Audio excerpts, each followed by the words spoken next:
सो है guys, basically topic ये है कि 52 वीक्स हाई वाला जो स्टॉक होता है, जो ऑल टाइम हाई पे चला जाता है, उन स्टॉक्स को आपको खरीदना चाहिए या फिर इग्नोर करना चाहिए या फिर वेट करना चाहिए कि वो स्टॉक्स डिस्काउंट पे आपको मिल जाए थोड़ा। क्योंकि ऑल टाइम हाई पे है तो लोगों को लगता है कि वैल्यूएशन इसके काफी हाई है तो नहीं खरीदना चाहिए। 52 वीक हाई पे है तो अभी तो वैल्यूएशन काफी महंगे, इसके नहीं खरीदना चाहिए। और ये मेरे दिमाग में ये टॉपिक आया कैसे दोस्तों, तो अभी मैं रिसेंटली मेरे एक दोस्त से बात कर रहा था। इसने विद्या वायर्स करके एक कंपनी है, उसमें इन्वेस्ट किया था। तो वो कह रहा था कि मैंने 50 आसपास स्टॉक्स लिया था एंड देन मैंने 57 आसपास जो है वो स्टॉक को बेच दिया। क्योंकि वो कह रहा था मैं पेशेंस नहीं रख पाता, मैं लॉन्ग होल्ड ही नहीं कर पाता, थोड़ा सा प्रॉफिट दिखता है तो मेरे को बुक करने का मन हो ही जाता है।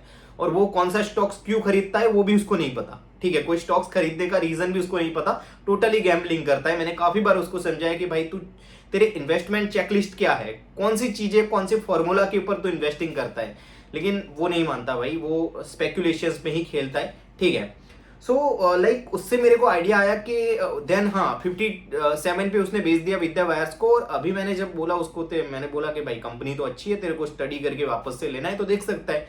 ठीक है, तो ये कोई बाई सेल रिकमेंडेशन नहीं है, सिर्फ एग्जांपल के लिए मैंने नाम लिया है विद्या वायर्स का। तो वो बोल रहा है कि नहीं भाई अभी तो 99 पे स्टॉक चला गया, मैंने मेरी जो बाइंग प्राइस थी प्रीवियस उससे डबल हो गया। ठीक है, सो आई वॉज शॉक्ड भाई। ठीक है, कि ये बंदा वेट कर रहा है कि ये जो स्टॉक्स है वो नीचे आएगा तब मैं खरीदूंगा, वापस से 50 पे 80 पे या 70 पे आएगा तब मैं यहाँ पे एंट्री लेने का सोचूंगा। लेकिन भाई जो अच्छे कंपनीज है, जहां पे टैलेंट्स बहुत ज्यादा है और जहां पे ग्रोथ बहुत अच्छी है, इसका मतलब ये नहीं कि विद्या वायर्स कभी नीचे नहीं आएगा। मैं आप लोगों को सिर्फ एग्जांपल के लिए विद्या वायर्स दिखाया कि वो वैल्यूएशंस, उसको लग रहा है कि वैल्यूएशंस काफी हाई है दोस्तों। इस वजह से वो बंदा जो है वो स्टॉक को नहीं खरीद रहा है। उसको पता भी नहीं है विद्या वायर्स का बिजनेस कैसा था FY26 के अंदर, या मतलब ट्रैक तो वो करता ही नहीं है। तो इस वजह से हुआ है क्या कि वो कंफ्यूजन में कि ऐसे स्टॉक्स खरीदे या नहीं। ठीक है, सो यहाँ पे होगा क्या दोस्तों कि 99 पे अभी या फिर 100 पे वो स्टॉक्स हैं, तो उसको लग रहा है कि महंगा है। अब उसको पता नहीं है कि स्टॉक कितना गाइडेंस दिया FY27 के लिए, या फिर कौन कितना प्रॉफिट, कितना मार्जिन का गाइडेंस दिया है, क्या फ्यूचर आउटलुक है, क्या ग्रोथ है बिजनेस के अंदर, क्या पोटेंशियल है, कुछ पता नहीं है उसको। उसको सिर्फ लग रहा है कि स्टॉक महंगा है। क्यों महंगा है? क्योंकि ऑल टाइम हाई पे है स्टॉक्स, 52 वीक हाई पे है स्टॉक्स, 50 से 100 पे स्टॉक चला गया तो ये महंगा हो गया। अब दोस्तों मेरे को आप एक बात बताओ, जो भी मल्टी बैगर्स बने हैं, जो कंपनीज जैसे बजाज फाइनेंस हो गया या फिर पास्ट के अंदर जितने भी मल्टी बैगर स्टॉक्स बने हैं, क्या उन्होंने अपने लाइफ में सिर्फ एक ही ऑल टाइम हाई स्टॉक्स, मतलब एक ही बार ऑल टाइम हाई बनाया होगा, या एक ही बार 52 वीक हाई पे गए होंगे? नहीं भाई, मल्टीपल टाइम्स वो जो है वो ऑल टाइम हाई बनाते रहेंगे।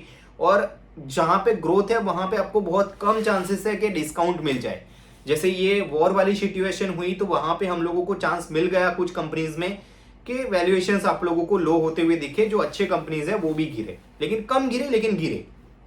तो वहां पे एक अच्छी अपॉर्चुनिटी थी, काफी अच्छे अच्छे स्टॉक्स वहां पे गिरे हुए थे। ठीक है, मैंने खुद ने वहां पे मेरे क्लाइंट्स का और मेरा हो गया, उनको बहुत अच्छे डिस्काउंट्स के ऊपर स्टॉक्स वहां पे मिल रहे थे। ठीक है, तो काफी सारे लोगों ने वहां पे स्टॉक्स खरीदे भी, और उनके मतलब एक एक महीने में, दो दो महीने में जो स्टॉक्स है वो लाइक 60-70%, 100% अप चले गए।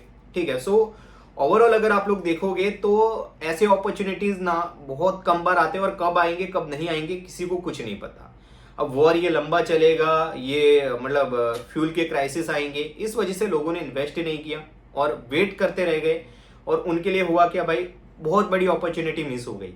मार्केट तो अभी आप लोग देखोगे तो निफ्टी तो इतना नहीं चला, लेकिन जो स्मॉल कैप के अंदर रिलीज आई है, जो हाई ग्रोथ वाले बिजनेसेस के अंदर रिकवरी आई है, जो ऑल टाइम हाई नया नया नया बनाते ही जा रहे हैं। ठीक है, सो ये है दोस्तों कि आप लोगों को ये नहीं देखना है कि स्टॉक कहाँ पे है, प्राइस मूवमेंट आपको नहीं देखने हैं रोज। हाँ, आप लोग अपडेट्स के लिए प्राइस मूवमेंट देख सकते हो कि मेरी कंपनी में सब कुछ सही चल रहा है, ज्यादा स्टॉक गिर गया तो क्यों गिरा है, वो रीजंस वगैरह निकालने आपके मतलब जरूरी है। लेकिन आप लोगों को दोस्तों ये सोच के कभी भी कोई स्टॉक को इग्नोर नहीं करना चाहिए कि वो ऑल टाइम हाई पे चला गया। क्योंकि मैंने पास्ट में ऐसी काफी ज्यादा गलतियां की है जहां पे मैंने बहुत बड़े बड़े अपॉर्चुनिटीज लॉस कर गया।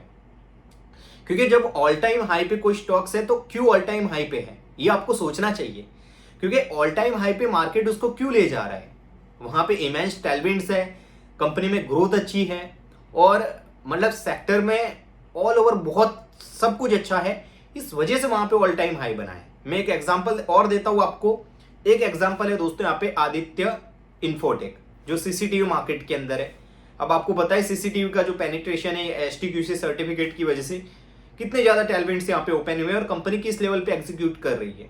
जो FY27 का इन्होंने पहले गाइडेंस दिया था उसको भाई लगभग 15 से 20% से उस गाइडेंस को इन्होंने चाहे मार्जिन के लेवल पर हो, टॉप लाइन ग्रोथ के लेवल पर हो, हर जगह कंपनी ने जो है वो बोला कि हम लोग अपने जो गाइडेंस है उसको इंप्रूव कर रहे हैं।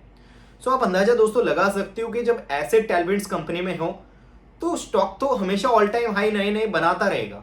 तो आप इस वजह से जो है वो इग्नोर नहीं कर सकते किसी कंपनी को कि उसका जो स्टॉक है वो ऑल टाइम हाई पे है या फिर 52 वीक्स हाई पे है।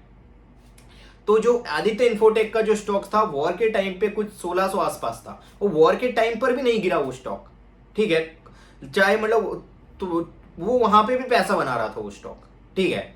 तो लाइक जब 1600 पे वो स्टॉक था तो मेरे दोस्त को मैंने बताया भाई ये स्टॉक अच्छे लेवल पर है, तेरे पास पैसे हैं तो इसमें तू देख सकता है। बोला नहीं भाई ये तो बहुत महंगा है, ठीक है, ये तो मतलब बहुत कम टाइम में 1600 पे पहुंच गया 1100 से, तो यहाँ से तो इन्वेस्ट कर ही नहीं सकते, ठीक है। देन क्या है कि वो स्टॉक 1600 से 2200 पे गया, वहां पे भी भाई को महंगा लगा। देन 2800 पे गया, ऑल टाइम हाई नया बनाया, ठीक है। देन 3000 पे गया, आज के दिन 3600 या फिर 3600 पे है स्टॉक कुछ, ठीक है, वहां पे भी महंगा लग रहा है स्टॉक इनको, ठीक है। और आगे जाके भाई इसका मतलब ये नहीं कि आदित्य इन्फोटेक आगे ऊपर ऊपर चलाते ही जाएगा, लेकिन कंपनी में आप लोगों को ये नहीं देखना है कि वो ऑल टाइम हाई पे या नहीं।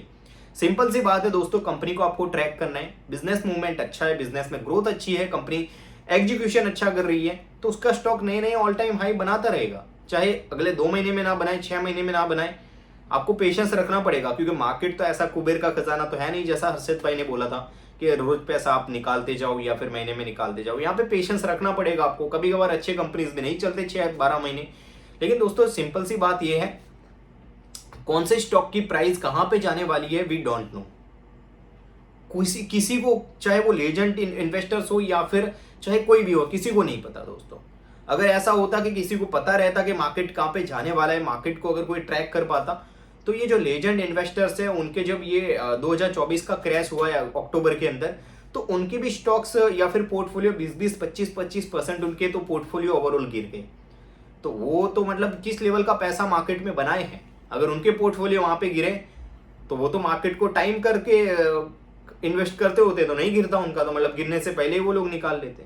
तो मेन चीज ये है दोस्तों कि आप मार्केट को टाइम नहीं कर पाओगे, और ये जो रोज खरीदना रोज बेचना ये खराब चीज है। आप कंपनी के प्रमोटर्स को देखते हो कि वो रोज शेयर खरीदते हैं, चलो आज शेयर 2-3% नीचे गया तो बेच देता हूँ, चल नहीं रहा है मेरी कंपनी का शेयर।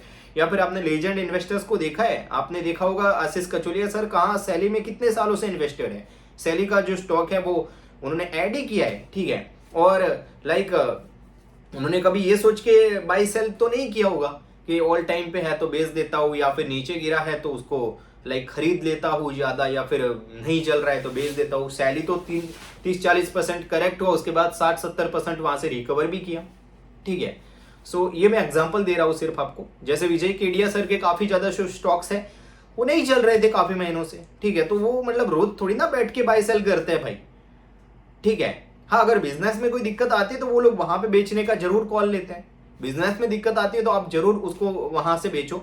लेकिन आप सिर्फ ये देख के कोई स्टॉक को खरीद या बेच नहीं रहे कि वो ऑल टाइम हाई पे है या फिर 52 वीक हाई पे है, ठीक है। तो लाइक यही चीज है दोस्तों, ठीक है, कि स्टॉक आपको ऑल टाइम हाई पे भी महंगा लगेगा, उसके बाद वो क्योंकि कंपनी में ग्रोथ है इस वजह से ऑल टाइम हाई पे है स्टॉक्स, थोड़े टाइम बाद वो दूसरा नया ऑल टाइम हाई बनाएगा, ठीक है। सिंपल सी चीज ये है कि आपको अगला मतलब जो कॉन कॉल्स है वगैरह कंपनी के देखने हैं, समझना है डील को, कैसा डील आपको लग रहा है, फॉरवर्ड वैल्यूएशंस आपको निकालने, पैग रेशियो और पी रेशियो फॉरवर्ड, और देन आपको कंफर्टेबल है तो इन्वेस्ट कर देना है आपको, ठीक है। स्टॉक कब चलेगा नहीं चलेगा वो आपके हाथ में नहीं है, आपने अपना काम कर दिया, कंपनी को एनालाइज किया, आपको अच्छा कन्विक्शन बैट लगा, आपने वहां पे निवेश किया, फॉरवर्ड वैल्यूएशंस वगैरह देख के कंफर्टेबल आपको लगे, दैट्स वाई, ठीक है। यहाँ पे अब मार्केट को अपना काम करने दीजिए, ठीक है, क्योंकि अगर आपने 52 वीक हाई पे कोई स्टॉक खरीदा ना दोस्तों, स्टिल वो पैसा बनाएगा अगर एग्जीक्यूशन सही रहा। उसके बाद ट्रैक भी करना है दोस्तों क्वार्टर बाय क्वार्टर, या फिर उसके बीच में कोई भी न्यूज आती हो तो उसको, ठीक है। लेकिन इस बेस पे कभी भी कोई स्टॉक को बाय या सेल नहीं करना है, क्योंकि वो 52 वीक्स हाई पे है या फिर लो पे है। लाइक काफी सारे लोग 50 वीक्स जो लो पे स्टॉक्स होते हैं उनको भी खरीद लेते हैं, उनको लगता है अब तो कितना ही नीचे जाएगा भाई, वो और दूसरा 52 वीक लो बनाएगा, क्योंकि उस कंपनी में ग्रोथ ही नहीं है, कोई पोटेंशियल ही नहीं है, तो मार्केट क्यों रिवॉर्ड करेगा उसको, क्यों रिकवर करेगा स्टॉक वहां से। ठीक है, तो स्पेकुलेशन दोस्तों ये टोटली है जब आप कोई भी स्टॉक को ये सोच के नहीं खरीदते कि 52 वीक हाई पे है या फिर 52 वीक लो पे है। ज्यादातर अच्छे कंपनीज में आपको जो है वो काफी कम बार ऐसे इवेंट्स वगैरह होंगे जहां पे ओवरऑल ब्रॉडर मार्केट में बहुत ज्यादा सेलिंग वगैरह हो गई, तो वहां पे आपको वैल्यूएशंस कंफर्ट मिल जाए। बाकी अच्छे कंपनीज में आपको कभी भी और अभी तो मोमेंटम चल रहा है ऐसे, मतलब ऐसे मार्केट के अंदर तो नहीं मिलते आपको मौके। अगर आगे जाके मार्केट में कुछ खराब चीजें होती है तो वहां पे शायद आपको मौके मिल भी जाए, लेकिन that is not in our hand. ये सब हमारे हाथ में नहीं है। हमारे हाथ में है कि कंटिन्यू बिजनेस को ट्रैक करना और जो बिजनेस डील है कैसा एग्जीक्यूशन कर रहा है उसको देखना और उसके अकॉर्डिंग बैठ लेना। ठीक है, तो दैट्स वाई दोस्तों यहाँ पे 52 वीक हाई वगैरह जो ये फुद्दू सी चीज है वो आपको नहीं देखनी चाहिए। कोई कंपनी अच्छी लगती है आपको तो फर्क नहीं पड़ना चाहिए आपको, अगर वैल्यूएशन वाइज आप कंफर्टेबल हो, इन द सेंस के जो ग्रोथ है उसके वाइज वैल्यूएशन आपको फॉरवर्ड के निकालने हैं, अभी वाला वैल्यूएशन नहीं देखना है। ठीक है, तो यही चीज है दोस्तों। बाकी ये वीडियो आपको कैसा लगा कमेंट्स के अंदर बताइएगा। बाकी ऐसे ही हेल्पफुल वीडियोस बनाते रहेंगे आगे भी। ठीक है, किस टॉपिक पे चाहिए, कोई स्पेसिफिक चाहिए तो आप लोग बता सकते हो। Thanks for the watching.